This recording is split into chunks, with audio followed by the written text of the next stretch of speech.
Tonton video ini sampai selesai agar Anda tidak gagal paham. Sobat Nabi Maksud Mustafa, kembali lagi bersama dengan kami untuk mengulas fakta-fakta perpolitikan dan juga informasi terkini di tanah air. Presiden Jokowi disebut kecanduan kekuasaan, kondisi mental dinilai tidak utuh. Presiden Jokowi disebut kecanduan kekuasaan dengan caranya untuk memobilisasi warga di NTB untuk menyaksikan MotoGP Indonesia. MotoGP Indonesia akan digelar di sirkuit Mandalika pada 18 sampai dengan 20 Maret 2022. Untuk memeriahkan acara tersebut, pemerintah dikabarkan memobilisasi warga untuk menonton ajang tersebut. Bahkan pada waktu pelaksanaannya akan dijadikan hari libur. Selain itu, patung Jokowi mengendarai motor rencananya akan dipajang di sirkuit Mandalika pada ajang MotoGP. Namun patung Jokowi yang rencananya akan dipajang di sirkuit Mandalika tersebut ditolak oleh banyak pihak. Selain itu, pembuatan patung Jokowi juga dinilai sebagai bentuk fetishisme dan bentuk dari keinginan pamer kekuasaan. Jadi, kalau saya baca psikologinya Pak Presiden, beliau sudah ketagihan kekuasaan. Jadi semua ini mau dipamerkan secara megalomania. Kata pengamat politik Rocky Gerung dari YouTube miliknya. Dinilai Rocky Gerung, orang yang megalomania akan memobilisasi dengan melakukan tindakan lain. Sementara dia memobilisasi, dia mengintip wilayah-wilayah yang mungkin membuat dia jelek. Jadi kecurigaan pada komunitas yang satu berbanding terbalik dengan komunitas yang lain. Dari sikap tersebut, Rocky Gerung menilai jika Jokowi melakukannya, orang nomor satu di Indonesia itu masuk ke dalam bagian orang yang mengalami ketidakutuhan psikologi. Jadi, komunitas penonton diagung-agungkan, sementara komunitas kritis dicurigai terus. Kan itu yang terjadi pada seseorang yang mengalami instabilitas atau ketidakutuhan psikologi, ucap Rocky Gerung.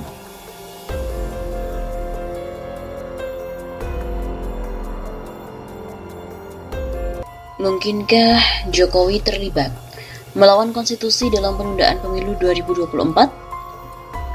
Jika dirunut dan juga dianalisis, wacana penundaan pemilu 2024 pertama digulirkan oleh salah satu menteri dalam kabinet Jokowi, yakni Bahlil Lahadalia, Menteri Investasi, di bawah koordinasi dari Menko Kemaritiman dan Investasi.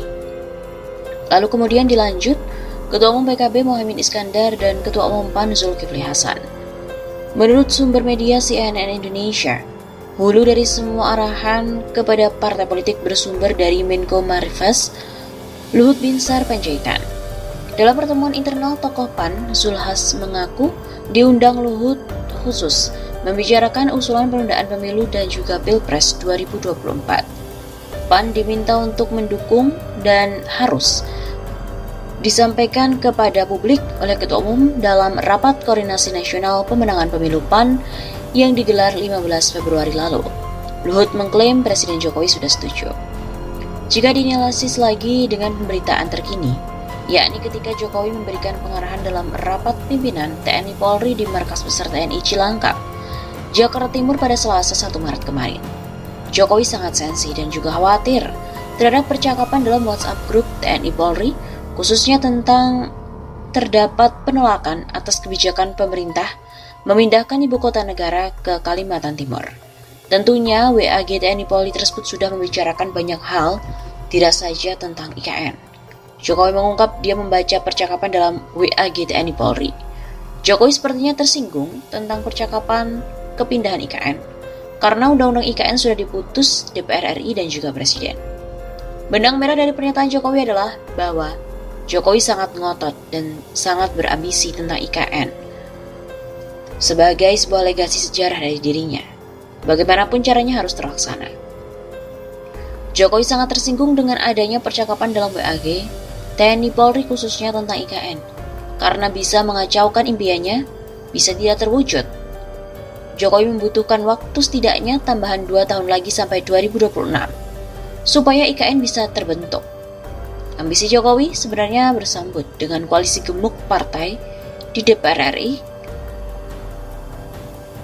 di mana dalam waktu sangat singkat memutuskan undang-undang IKN. Dibutuhkan modal besar untuk membangun IKN yang untuk kegiatan awal dari APBN sekitar 600 triliun rupiah. Sementara APBN sendiri sedang babak belur.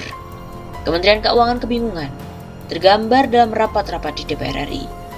Padahal berbagai pihak yang sangat relevan sudah mengkhawatirkan permindahan tersebut, terutama dari pihak ahli geologi. Dari penelitian mereka, tanah di IKN baru itu tersebut labil, dibutuhkan pembiayaan yang berlipat-lipat. Sepertinya DPR RI sengaja tidak mengundang dari pihak ahli geologi sewaktu memproses RUU tersebut.